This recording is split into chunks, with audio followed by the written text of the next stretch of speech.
আফ্রিকায় যে হারে এমপক্স ছড়াচ্ছে তারই মধ্যে বুধবার ডব্লিউএইচও বিশ্বজুড়ে জরুরি অবস্থা ঘোষণা করেছে জাতিসংঘের স্বাস্থ্য সংস্থার জরুরি কমিটির বৈঠকের পর। এই এমপক্স একটা সময় মাঙ্কিপক্স নামে পরিচিত ছিল। আজ এই এমপক্স নিয়ে পুরো দেশবাসী চিন্তিত।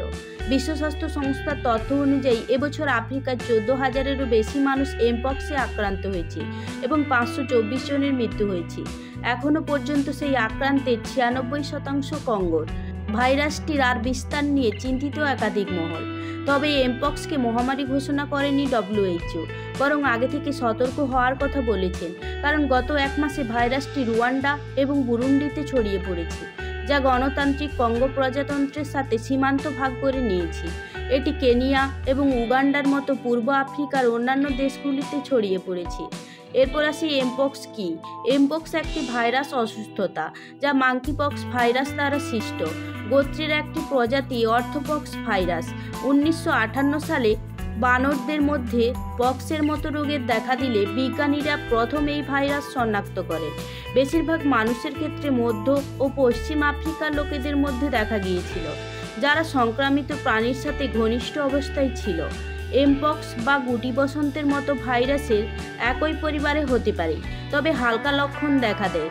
আক্রান্ত ব্যক্তির হাত, পা, বুক, মুখ বা মুখের কাছে বা যৌনাঙ্গের অঞ্চলের কাছাকাছি একটি ফুসকুড়ি হয়। ওই ফুসকুড়ি পরে পুঁজে ভরা সাদা বা হলুদ পিম্পল গঠন করে। এর পাশাপাশি জ্বর, মাথা ব্যথা ও মাংসপেশিতে ব্যথা হতে পারে। এর সাথে সাথে লিম্ফ নোডগুলিও ফুলে উঠতে পারে। পরবর্তী ক্ষেত্রে সংক্রমণ মারাত্মক হতে পারে।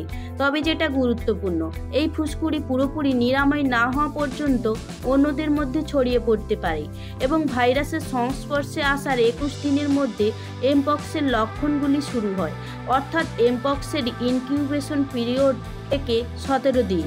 এই সময়ের মধ্যে কোনো ব্যক্তির লক্ষণ থাকে না এবং ভালো বোধ করতে পারে। সবশেষ কিভাবে ছড়ায়? এই ফুসকুড়ি যেহেতু ত্বকে হয়, তাই চামড়ার যোগাযোগ, এছাড়া ফুসকুড়ি থেকে পুঁজ কিংবা শ্বাসযন্ত্রের নিঃসরণ, দীর্ঘক্ষণ মুখোমুখি কথা বলা, আক্রান্ত ব্যক্তির জামা কাপড়ের মাধ্যমে ছড়িয়ে পড়তে পারে। এছাড়া গর্ভবতী মহিলাদের ক্ষেত্রে ভ্রূণের বাচ্চা এবং জন্মের সময়ও পরে নবজাতকের কাছে ভাইরাসটি সংক্রামিত হতে পারে। সবশেষ সমাধান, এমপক্স ভ্যাকসিনের মাধ্যমে প্রতিরোধ করা যায়। যেহেতু এমপক্স এবং গুটি বসন্ত একই অর্থোপক্স ভাইরাস, তাই গুটি বসন্তের ভ্যাকসিনগুলি এমপক্সের বিরুদ্ধে সুরক্ষা প্রদান করে।